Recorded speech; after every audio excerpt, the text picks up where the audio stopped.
Today's album of the day is going to be a very special one. Today's album of the day is one of the most impossible things that has ever been created, but has been done so well.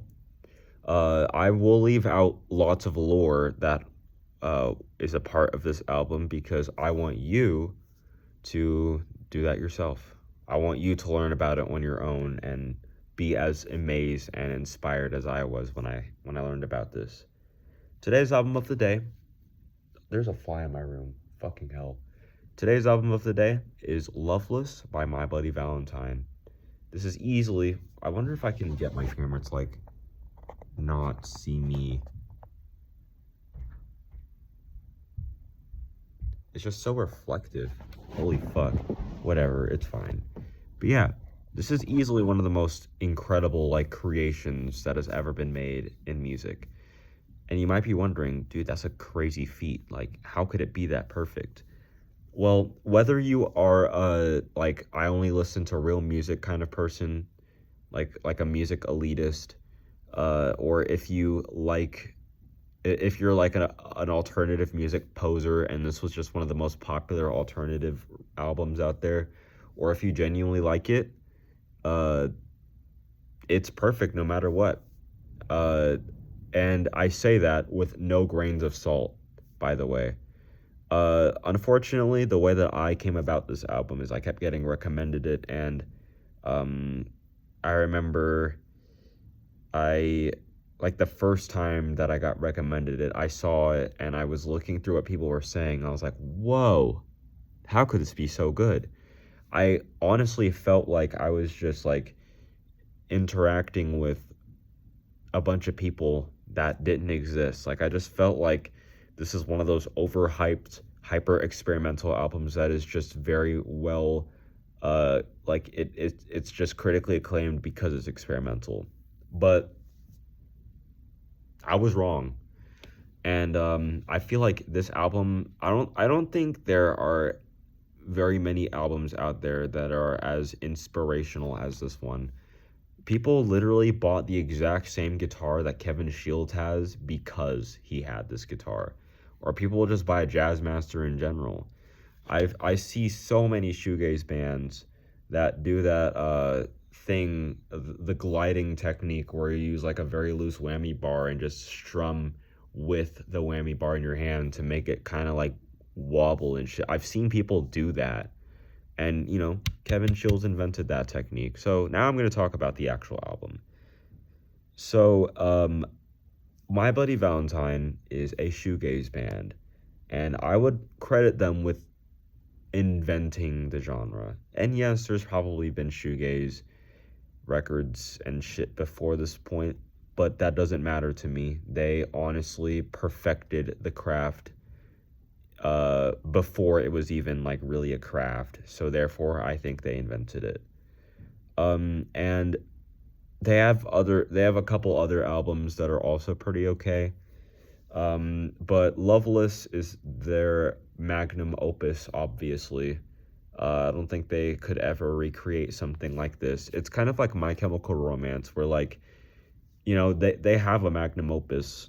Just depends on who you ask, but they have one, and they've never been able to recreate it, and I don't think they can. But so, let's talk about shoegaze. What is shoegaze? So shoegaze is a style of alternative rock that centers around using a bunch of guitar pedals and a bunch of different like guitar effects and things like that to create like a dreamy atmosphere on top of rock music. Like different pedals like fuzz, distortion, overdrive. This bracelet's pissing me off because it keeps like touching me. Um, let's see what else. I say flanger. I know it's flanger, but I say flanger because I think flanger sounds cool. Uh, and like chorus, different delays, different reverbs, like all kinds of shit.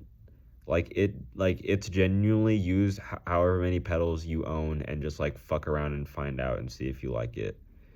And I think shoegaze is a very important genre right now. I'm not sure if I'm the biggest fan of like the dreamy like alternative metal style of shoegaze. I've always been a fan of stuff that sounds like this after I found out what shoegaze was because of this album.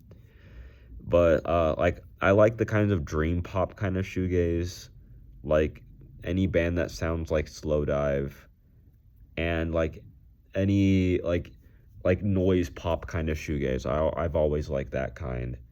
I've never really been a huge fan of this dreamy like mad rock, I guess. Like it's an alternative metal plus shoegaze combination, and it just sounds like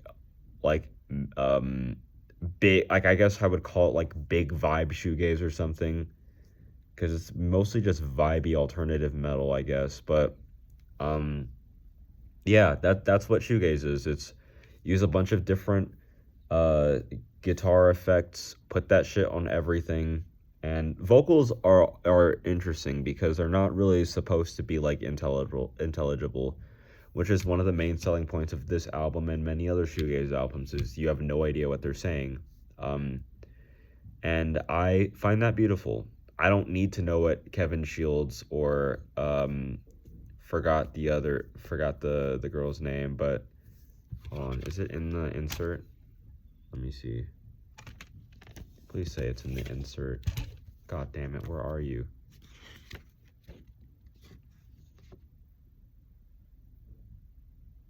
Belinda Butcher. Yeah, her. I have no idea what either of you guys are saying, but it's tough, but nonetheless. So, already, the way this album opens with Only Shallow is just such a good opener. It's like incredible of a song. And the way that it was recorded is also incredible. But I think that about every song on here too, so yeah. I feel like some of the more well-known songs are like When You Sleep. I feel like everyone knows that song if you like alternative rock from the 90s.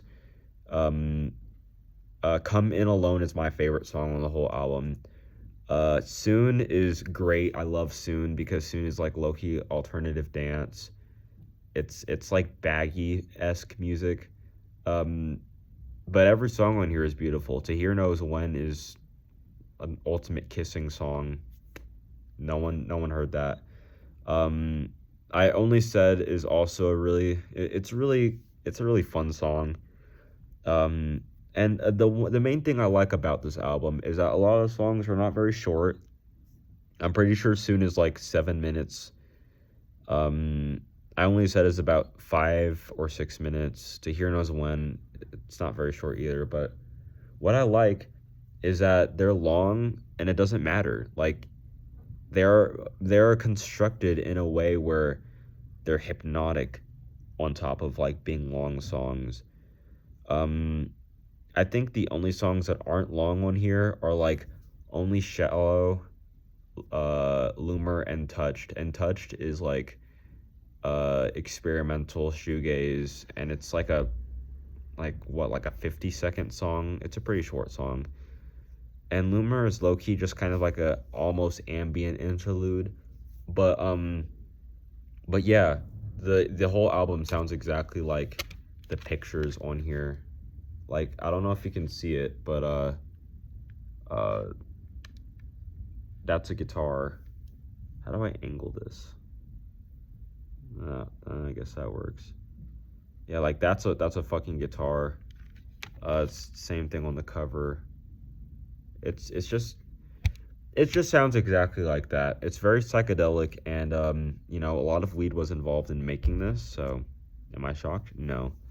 But yeah, this literally like transports you to realms. It's an insane album. I would recommend this to anyone that likes alternative music, anyone that likes shoegaze, anyone that likes loud music, anyone that doesn't really care about vocals, like what exactly they're saying, anyone that likes like the dreamy wash of noise kind of music, anything like that. And again, like shoegaze has seen a huge revival since like I want to say like 2015.